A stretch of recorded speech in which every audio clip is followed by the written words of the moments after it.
चलिए अब अपन नेक्स्ट समझते हैं। When work is done by external agent, अगर वर्क एक्सटर्नल एजेंट के द्वारा किया जा रहा है तो फिर हमें पोटेंशियल एनर्जी क्या मिलेगी, अपन उसके बारे में चर्चा कर लेते हैं। तो देखिए यहाँ पे समझिएगा, जैसे कि ये एक पॉजिटिव चार्ज यानी Q1 था, ये A पॉइंट था, यहाँ से हमें ये B पॉइंट है, ठीक है, और एक हम यहाँ पे P पॉइंट ले रहे हैं और P पॉइंट पे चार्ज है प्लस Q2, ये पॉइंट या ये चार्ज है, ठीक है। इसे हमें B पॉइंट तक लाना है, और जब ला कर रख देते हैं तो हमें देखना है कि सिस्टम की पोटेंशियल एनर्जी कितनी होने वाली है, ठीक है। अब A से इस P की डिस्टेंस हम मान लेते हैं कि R A के बराबर है। A से B की डिस्टेंस जो है वो हम मान लेते हैं R B के बराबर है, ठीक है। अब देखिए यहाँ पे हमें करना क्या है, हम मान लेते हैं कि यहाँ पे इस चार्ज पार्टिकल को ला रहे हैं इधर की तरफ, जो इससे x डिस्टेंस पर है, ठीक है। और इसको हम क्या करें, थोड़ा सा और डिस्प्लेस कर रहे हैं हम dx के बराबर, तो वर्क हमें करना पड़ेगा dw के बराबर, ठीक है। ये हमें वर्क करना पड़ेगा। अब देखिए यहाँ पे हमें वर्क करना पड़ेगा क्योंकि ये भी पॉजिटिव चार्ज है, ये भी पॉजिटिव चार्ज है, तो ये अपने फील्ड में इसको आने ही नहीं देगा, मतलब रिपेल करेगा। और जब रिपेल करेगा तो हम इसको P पॉइंट तक अगर लाना है तो हमें लाना पड़ेगा, ठीक है। अब वही पूछ रहा है कि लाने में कितना वर्क करना पड़ेगा और सिस्टम के पास पोटेंशियल एनर्जी कितनी होगी, ठीक है। तो ये है, तो अब देखिए हम लिखेंगे dw is equals to f vector dot dx vector, ठीक है। अब यहाँ पे समझिए ये पॉजिटिव चार्ज है और ये भी पॉजिटिव चार्ज है, तो इसको ये रिपेल करेगा इस डायरेक्शन में, मतलब फोर्स लगेगा इधर की तरफ, ठीक है। लेकिन हम डिस्प्लेस करा रहे हैं इस डायरेक्शन में, तो यहाँ से जो थीटा मिलने वाला है वो 180 डिग्री मिलने वाला है। थीटा कितना मिलने वाला है, 180 डिग्री, ठीक है। अब देखिए फोर्स की अगर यहाँ पे बात करें तो F is equals to K, यहाँ का चार्ज है Q1, यहाँ का चार्ज है Q2, जब इस चार्ज को यहाँ पे लाते हैं तो Q2 अपॉन दोनों के बीच की डिस्टेंस है x, तो ये आ जाएगा x का स्क्वायर, ठीक है। अब हम लिखेंगे dw इज इक्वल्स टू, अब देखिए फोर्स के प्लेस पे F dx cos, अब देखो ये 180 तो 180 डिग्री और cos 180 की वैल्यू होती है -1 के बराबर, तो dw बराबर आ जाएगा f dx, वो भी माइनस में, ठीक है। तो ये आ जाएगा वर्क डन। अब देखिए छोटे यहाँ से यहाँ तक डिस्प्लेस कराने में हमें वर्क करना पड़ा है -f dx के बराबर, लेकिन हम चाहते हैं कि P से B तक जब डिस्प्लेस करा रहे हैं तो कितना वर्क होगा, मतलब कंप्लीट वर्क डन, ठीक है। ये हमें कैलकुलेट करना है, तो हम लिखेंगे dw is equals to minus force के जगह हम लिखेंगे यहाँ पे कि Q1 Q2 by x square और ये dx, ठीक है। अब देखिए जब हमें कंप्लीट वर्क डन निकालना होता है तो हम इसको इंटीग्रेट कर देते हैं, तो हम कर देंगे इंटीग्रेट, ठीक है। अब देखिए हम कहेंगे कि जब P पॉइंट पे था तो ये यहाँ से ये डिस्टेंस पे था RA, मतलब RA डिस्टेंस पे था, लेकिन जब ये चार्ज पार्टिकल यहाँ आ जाता है तो यहाँ से डिस्टेंस होती है RB, तो हम लिखेंगे RB। तो देखिए जब चार्ज पार्टिकल यहाँ पे था तो वर्क डन करना पड़ा था 0, ठीक है, मतलब कोई वर्क नहीं करना पड़ा था।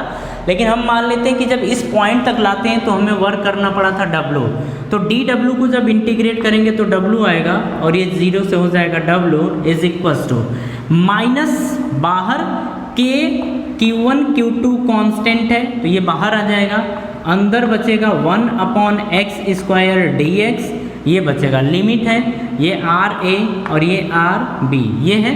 अब देखो W माइनस 0 यानी upper limit minus lower limit is equals to minus K Q1 Q2, ये आएगा।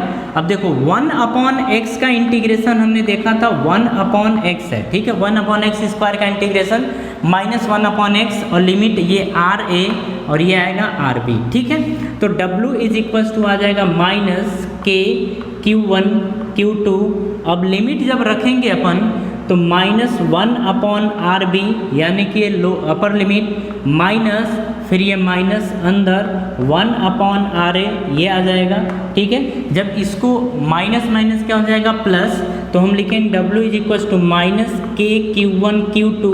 अब अंदर देखो ये प्लस है तो 1/RA ये कर देंगे, फिर ये माइनस तो -1/RB ये आ जाएगा वर्क डन। ठीक है, तो देखो यहाँ पे जब हमारे द्वारा वर्क किया जा रहा है तो कैसा आ रहा है, निगेटिव। कैसा आ रहा है, निगेटिव वर्क डन। ठीक है, अब चलिए आगे फिर समझते हैं। अब इसको कन्वर्ट करते हैं पोटेंशियल एनर्जी के फॉर्म में। तो हम जानते हैं कि del U is equal to होता है -W, ये होता है। अब यहाँ पे समझिए इज इक्वल टू माइनस और माइनस ये है, तो अब हम क्या लिखेंगे, माइनस तो था पहले से, अब W के प्लेस पे माइनस के Q1 Q2, अब अंदर बचेगा 1/RA माइनस 1/RB ये बचेगा। ठीक है, ये हो गया हमारा।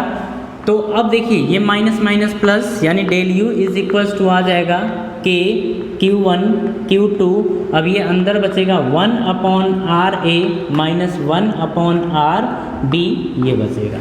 ठीक है, तो चलिए यहाँ से समझते हैं पोटेंशियल एनर्जी के फॉर्म में। ये चीज़ तो आ गया कि पोटेंशियल एनर्जी हमारी इतनी आई है। ठीक है, अब देखिए इसी चीज़ को हम दूसरे तरीके से भी लिख सकते हैं। जैसे हमने देखा था कि W इज इक्वल टू होता है माइनस डेल U, क्योंकि बात तो वही है, आप इसको यहाँ भेजो या माइनस को यहाँ भेजो, इज इक्वल्स टू। अब देखो यहाँ पे माइनस तो ठीक है, डेल U के प्लेस पे लिखेंगे U final minus U initial ये लिखेंगे, is equals to U final. अच्छा, U फाइनल का मतलब अपन अगर यहाँ के टर्म में लिखना चाहें तो UB माइनस UA ये कर देंगे। ठीक है, तो देखो जब ये ओपन होगा तो UB माइनस में आ जाएगा और ये माइनस माइनस प्लस और ये आ जाएगा UA, तो ये आ जाएगा UA माइनस UB। ठीक है, तो जब वर्क डन तो W इज इक्वल टू हम ये भी लिख सकते हैं कि UA माइनस UB।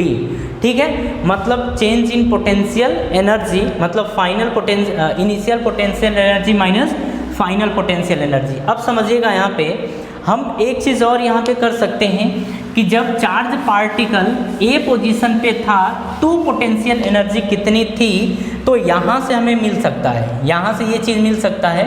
तो इसे हम चाहें तो अलग अलग लिख सकते हैं। तो हम लिखेंगे del U is equals to K Q1 Q2, तो हम लिखेंगे के Q1 Q2 अपॉन में, देखो ये मतलब ये जब इसमें मल्टीप्लाई करेंगे तो नीचे RA आएगा, ये आ गया माइनस 1/RB, लेकिन हम लिखेंगे के Q1 Q2 अपॉन RB ये आ गया। ठीक है, और जो ये होता है ये वर्क डन के बराबर भी होता है। तो अपन यहाँ पे ये चीज़ देख लें कि डेल U का मतलब क्या है, यहाँ पे देख रहे हैं कि इनिशियल और ये क्या है, फाइनल, यही है ना।